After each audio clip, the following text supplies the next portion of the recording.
Ternyata di Indonesia ini persoalannya hanya dua. Akses buku yang susah, distribusi tidak merata.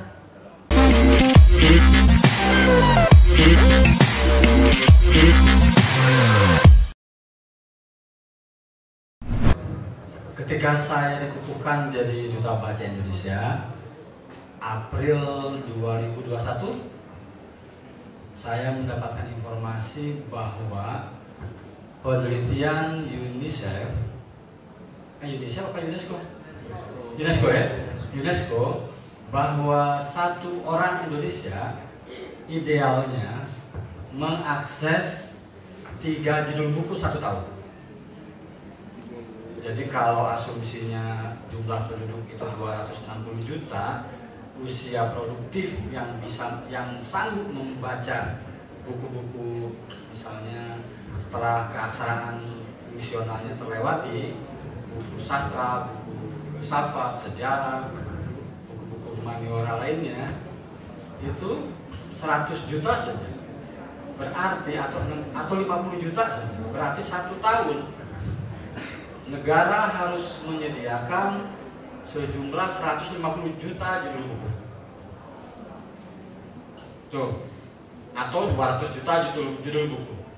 Tapi penelitian survei dari Indeks Peningkatan Literasi Masyarakat, satu lembaga di Perpustakaan Nasional, kenyataannya satu buku diakses oleh 90 orang. Bayangkan, jadi satu buku itu, satu judul buku diperebutkan oleh 90 orang. Nah, pertanyaannya, kita ini kekurangan penulis atau tidak ada anggaran? Itu. Coba tanyakan kepada diri kita masing-masing yang aktif di taman bacaan masyarakat, yang aktif suka menggelar buku, yang aktif menyuruh orang membaca, ya, yang aktif mengajar bahwa pendidikan itu penting, sudah menulis buku atau tidak? Pertanyaannya itu. Semua orang sering bilang bahwa menulis itu susah. Saya sibuk dan sebagainya. Jadi bayangkan, satu buku diperebutkan 90 orang. Ini hasil survei dari Indeks Peningkatan Literasi Masyarakat, Perpusnas, satu lembaga terpercaya di Indonesia. Jadi bukan lembaga survei abal-abal. Nah, saya sebagai Duta Baca Indonesia punya tanggung jawab moral. Ingin mencari tahu nih kenapa masalahnya kok buku hanya 1 judul diakses 90 orang. Pertanyaannya tadi, pengarangnya nggak ada atau anggarannya nggak ada. Ternyata di Indonesia ini persoalannya hanya dua. Akses buku yang susah, distribusi tidak merata. Di Jawa kita pesta buku, hari ini 2 buku diluncurkan. Kalau saya ke Papua, bicara seperti ini, nggak ada buku yang diluncurkan. Karena mahal nyetaknya. Bukan mereka nggak bisa nulis, mahal nyetaknya, harus ke Jawa, harus ke Bandung, ke Jogja.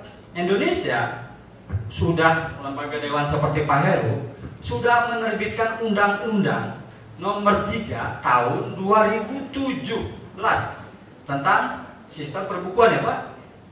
Tapi di provinsi, di hulunya, eksekutif, legislatif, kita sebagai penulis, akademisi, bapak-bapak eksekutif tidak merespon itu untuk jadi perda, sehingga tidak ada payung hukumnya.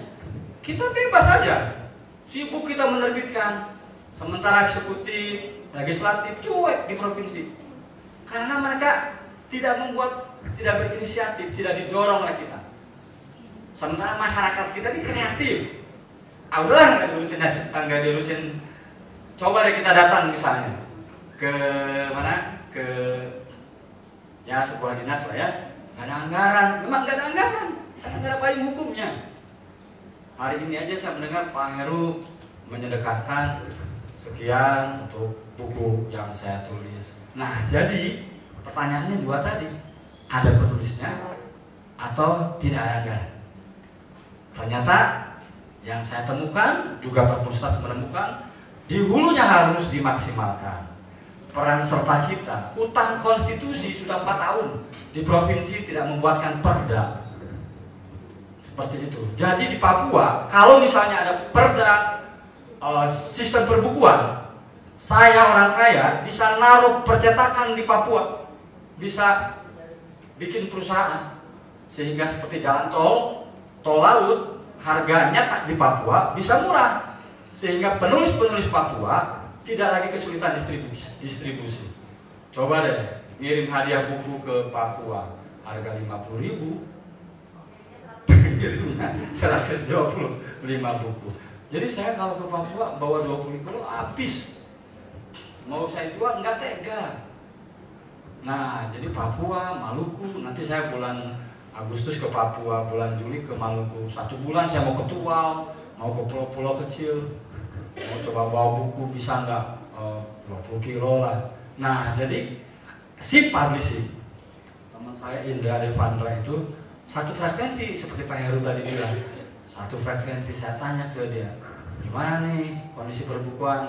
Nah, akhirnya saya dan si publishing menyelenggarakan pelatihan menulis buku Safari Literasi etape pertama Pak Heru bulan September 2021. Jadi saya dan tim tes ombak Safari Literasi ini kira-kira membebani nggak?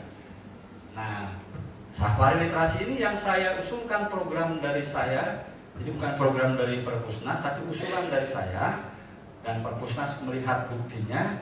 Kemudian sekarang sudah menjadi kewajiban untuk semua dinas perpustakaan daerah. Tapi di beberapa tempat saya bersiasat, kalau saya bekerja sama dengan dinas perpustakaan daerah, kata Perpusnas sudah biasa.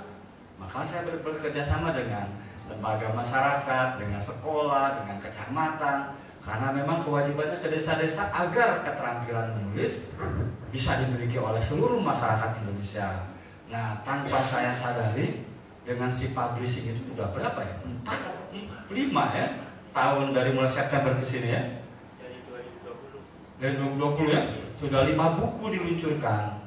Nah, ya itu belum apa-apa lah dari kebutuhan tadi 1 orang 3 judul buku. Nah, yang luar biasa sekarang, Harta Karun dan Akbar ini tema tentang kritik sosial ya, tema tentang kritik sosial. Jadi pesertanya ada MGMP, ada guru, ada orang tua, yang sebetulnya jika distimulus, jika difasilitasi, saya nggak membayangkan kalau misalnya 1 tahun 2 kali saja dinas pendidikan dan dinas perpustakaan sudah mungkin ya, sudah belum dari sini dinas di Purbalingga 1 tahun 2 kali saja menerbitkan buku yang seperti si publishing terbitkan. Sudah belum Indra bekerja sama dengan dinas perpustakaan dan dinas sudah ya? Nah, luar biasa berarti di Purbalingga ini.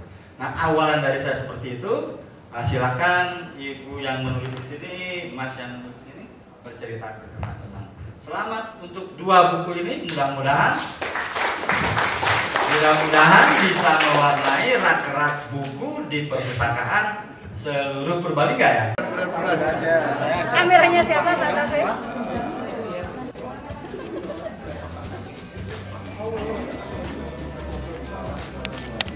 Kemudian sebelumnya saya antusias sekali pada kegiatan hari ini, kami bisa bertemu langsung dengan Duta Bahasa Indonesia Mas Bolagong, kemudian ada Pak Heru, Pak Joko Widodo yang membaca sebentar, sorry, thank you.